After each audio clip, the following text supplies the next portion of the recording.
Hola, soy Beatriz, una de las profesoras del Centro de Estudios Máster D. Os doy la bienvenida a esta clase de hoy en la que vamos a terminar de explicar las reclamaciones económico-administrativas. Si tenéis alguna duda, después de ver la clase, la podéis preguntar a través de la mensajería del campus virtual. Como os decía, vamos a terminar de explicar las reclamaciones económico-administrativas. En las sesiones anteriores, que si no las habéis visto, os recomiendo que las veáis para poder seguir la explicación de hoy, vimos, entre otros temas, qué se entendía por una reclamación económico-administrativa, contra qué actos se podían interponer, ante qué órganos y quiénes eran las personas legitimadas para interponer estas reclamaciones económico-administrativas. Por eso, con la clase de hoy, damos por finalizado este tema y vamos a ver cuáles son los objetivos de la clase de hoy. Dos son los objetivos que nos planteamos en la clase de hoy. Por un lado, vamos a analizar la extensión de la revisión y, por otro lado, profundizaremos en la suspensión del acto impugnado, hablando de cuándo se produce la suspensión automática, de cuándo se produce la suspensión con prestación de otras garantías y cuándo se produce la suspensión porque el Tribunal Económico Administrativo así lo decide. Comenzamos, por lo tanto, por el tema de la extensión. Veremos lo que es la regulación que entendemos por extensión de la revisión y cuáles son los límites a los que el órgano económico administrativo debe enfrentarse a la hora de revisar una reclamación económico administrativa. En primer lugar, ¿dónde está regulado la extensión de la revisión? Pues está regulado en el artículo 237 de la Ley General Tributaria. ¿Qué es la extensión de la revisión? Pues es la competencia que se le atribuye al órgano competente para conocer y resolver en cualquier instancia la revisión de todas, os hago hincapié, de todas las cuestiones que ofrezca el expediente de gestión. Y esto es importante, puede revisarlas, hayan sido o no planteadas por los interesados. Es decir, aunque el interesado no haya presentado sobre esa cuantía o sobre esa reclamación su recurso, pero sí que se encuentra dentro del expediente, el órgano económico administrativo va a poder revisarlo. Ahora bien, como os he dicho, esta extensión tiene una serie de límites. ¿Cuáles son? Vamos a ver cuáles son estos límites. En concreto, son 5 límites. En primer lugar, el primer límite es que la cuestión pertenezca al ámbito de la materia económico-administrativa. En segundo lugar, es que el conocimiento de esas cuestiones se hayan producido por la interposición de una reclamación económico-administrativa que cumplan los presupuestos procesales para entrar en el fondo. ¿Qué quiere decir esto? Pues que la reclamación económico-administrativa que se haya presentado se haya hecho en plazo por persona que se encuentra legitimada y ante el órgano que debe presentarla. El tercer límite, ¿cuál es el tercer límite? Que es necesario que el órgano competente lo sea para decidir sobre la cuestión nueva suscitada, si no, tampoco podría ser objeto de la revisión. El cuarto límite es que se prohíbe la reformatio impeius. ¿Qué significa esto? Pues que no se puede perjudicar la situación inicial del reclamante. No se puede empeorar la situación inicial del reclamante. Y además, el quinto límite, y también es importante, es que si el órgano estima pertinente examinar y resolver cuestiones que no han sido planteadas por los interesados, les debe exponer a los mismos, se las expondrá a los mismos para que puedan formular alegaciones. En este sentido, también debemos hacer referencia a estos artículos de la Ley 3092, que son el artículo 89.2 y el artículo 113 de dicha ley, en la que también se hace referencia a este límite. Por lo tanto, la extensión es que el órgano pueda conocer de materias que se encuentran en el expediente y que no hayan sido planteadas por los interesados o que sí que lo hayan sido planteados con esta serie de límites.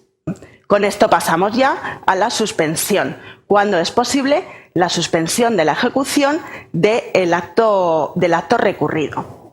Para ello, en primer lugar, debemos realizar una serie o hacer una apreciación de cuestiones generales sobre la suspensión. En primer lugar, ¿dónde se encuentra regulada la suspensión?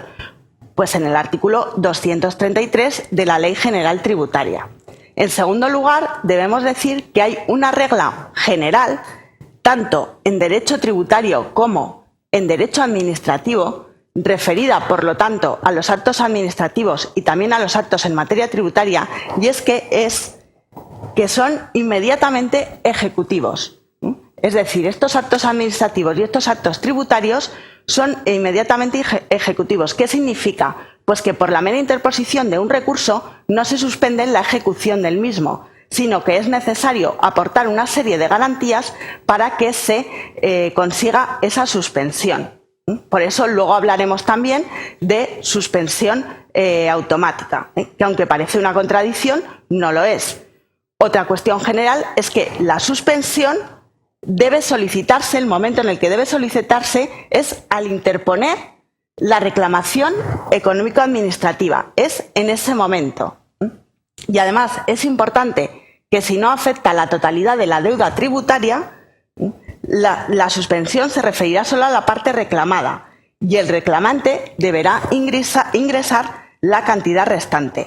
Imaginaros que tenemos un acta que nos incoan por un importe de 30.000 euros. Únicamente que se deriva de dos conceptos diferentes. Únicamente impugnamos o reclamamos sobre un concepto la que ese acta le corresponden 20.000 euros y el resto 10.000 euros estamos conformes. Pues entonces el reclamante podrá pedir la suspensión de esos 20.000 euros, pero deberá ingresar la parte contra la que no ha recurrido, con la que está conforme.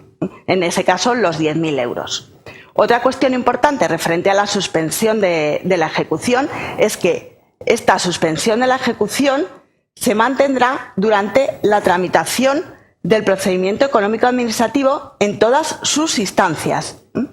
Y si además esta suspensión se ha producido en el recurso de reposición, se podrá mantener también en la vía económico-administrativa. ¿Y qué ocurre si se ha concluido la vía económico-administrativa y se interpone recurso contencioso administrativo? El recurso contencioso administrativo sabemos ya que es ante la jurisdicción contencioso administrativa. Ya pasamos a vía judicial, pero ¿se mantendría o no la suspensión? Pues sí, se mantendría la suspensión producida en vía administrativa cuando el interesado comunique a la Administración tributaria en el plazo de interposición del recurso contencioso administrativo que se ha interpuesto él mismo y ha solicitado la suspensión. Por lo tanto, se mantendría esa suspensión en esos dos supuestos, que lo comunica a la Administración tributaria que ha presentado en plazo ese recurso contencioso administrativo y que además ha solicitado la suspensión del mismo. ¿Y hasta cuándo se mantendrá dicha suspensión? Pues dicha suspensión continuará hasta que el órgano judicial adopte la decisión que corresponda en relación con dicha suspensión. Ahora bien, una excepción importante es que tratándose de sanciones, si se trata de sanciones, la suspensión se mantendrá sin necesidad de prestar garantías hasta que se adopte la decisión judicial. Y por último, en las cuestiones generales debemos decir qué ocurre si el Tribunal Económico Administrativo, el órgano económico administrativo, resuelva total o parcialmente ese recurso a favor de la Administración. Entonces, cuando deba ingresarse total o parcialmente ese importe, como consecuencia de la resolución de la reclamación, se liquidará interés de demora por todo el periodo de suspensión. Debe liquidarse interés de demora por todo el periodo de suspensión. Pero para ello hay dos excepciones a esta liquidación del interés de demora. ¿Cuáles son? Pues la primera, en el caso de sanciones. En el caso de sanciones no se exigirán intereses de demora por el tiempo que transcurra hasta la finalización del plazo de pago en periodo voluntario.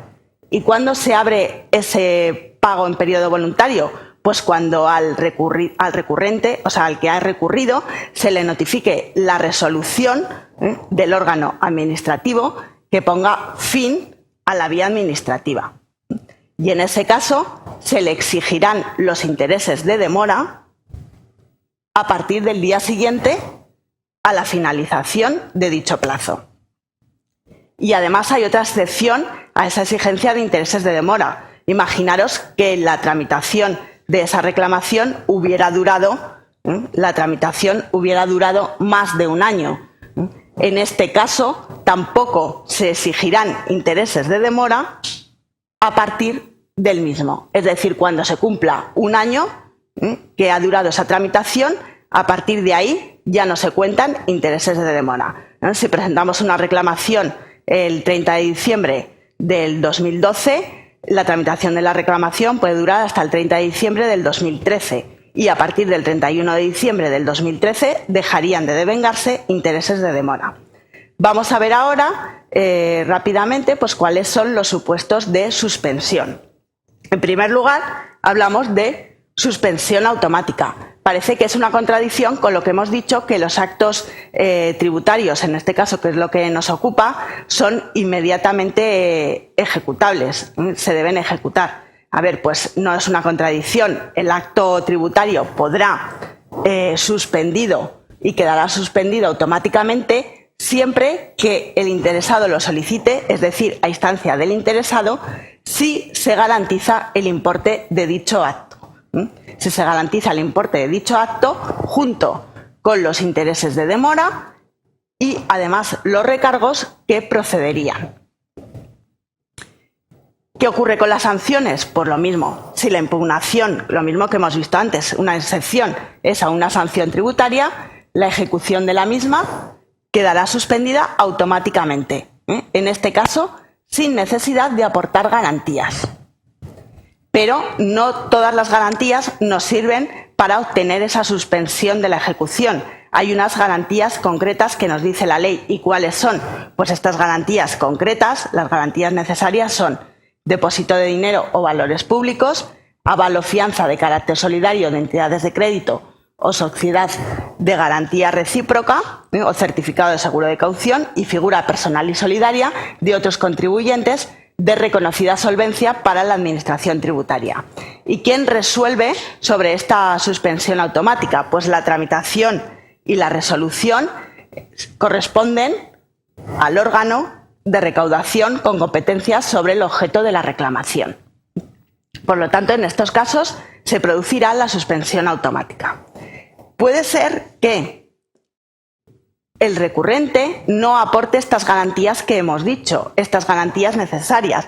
Entonces, si no puede aportar estas garantías necesarias, puede ser que también se acuerde la suspensión cuando se presten otras garantías que la Administración estime suficientes. ¿Cuáles pueden ser estas garantías? Pues diferentes de las que hemos dicho, lógicamente, la hipoteca mobiliaria, hipoteca inmobiliaria, y entonces el tribunal decidirá si las concede o no, el Tribunal Económico Administrativo. Y el tribunal, en este caso, podrá modificar su resolución cuando aprecie que no se mantienen las condiciones que motivaron la misma, o cuando las garantías aportadas hubieran perdido valor o efectividad, o cuando se conozca de la existencia de otros bienes o derechos que en ese momento de solicitar la suspensión no se hubieran tenido. Imaginaros que una persona no tiene dinero suficiente, el dinero hemos dicho que era una garantía para la suspensión automática, no tenía dinero suficiente para garantizar esa suspensión con dinero y aporta una hipoteca inmobiliaria sobre su piso, pero posteriormente pues recibe dinero en su cuenta. Entonces el tribunal podrá decidir que se levante esa garantía de esa hipoteca inmobiliaria y aportando se le exija que aporte la garantía sobre dinero para seguir manteniendo esa suspensión. Y por último, aunque el recurrente no presente ninguna garantía, también se puede conseguir la suspensión, y estamos hablando ya de los supuestos en los que la suspensión las decide el Tribunal Económico Administrativo sin necesidad de garantía o total o parcial, cuando dicha ejecución pudiera causar perjuicios de difícil o imposible reparación. Esto lo valorará el tribunal.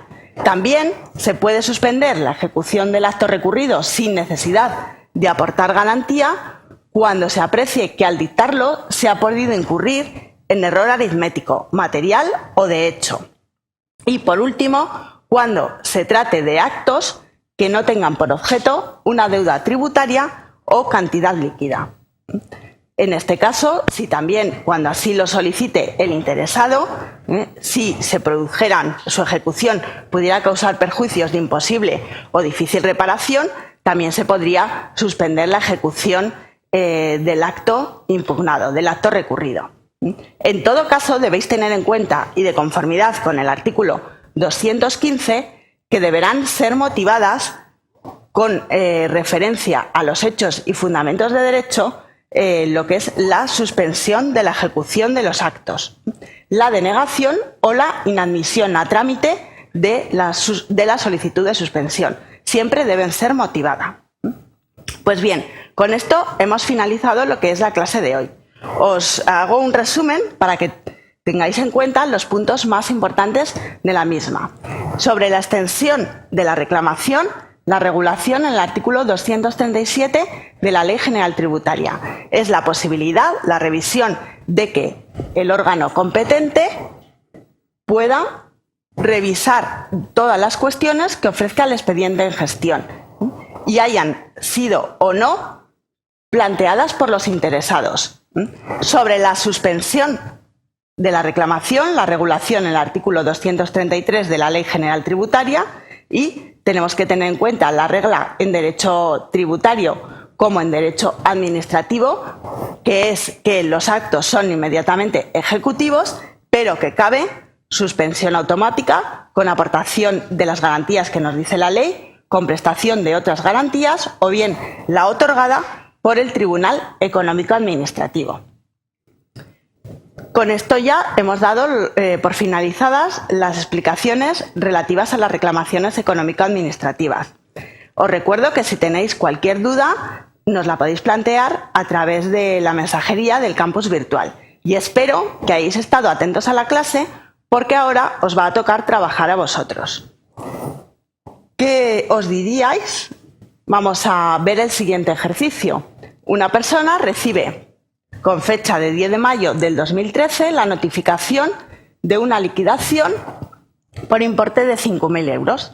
El sujeto no la considera ajustada a derecho, es un acto que puede ser recurrido en una reclamación económico-administrativa y quiere presentar esta reclamación económico-administrativa. Entonces se presenta en vuestro despacho para que le asesoréis y os hace las siguientes preguntas. En primer lugar, ¿puede pedir la suspensión de la ejecución? En segundo lugar, os pregunta, ¿es automática la concesión de la suspensión? En tercer lugar, os pregunta, ¿cuál es la cuantía que debe entregarse en garantía? Y en cuarto lugar, si la resolución del TEAR fuera favorable a sus postulados, ¿podría pedirse a la Administración la indemnización por los gastos del aval bancario? En este caso no lo hemos visto en esta clase, pero sí que lo vimos en las clases anteriores. Yo os doy una pista en las obligaciones que tenía la Administración tributaria. Veréis una clase en la que hablamos de una obligación que tiene la Administración de devolver el coste de las garantías. Os remito a que la veáis también en YouTube.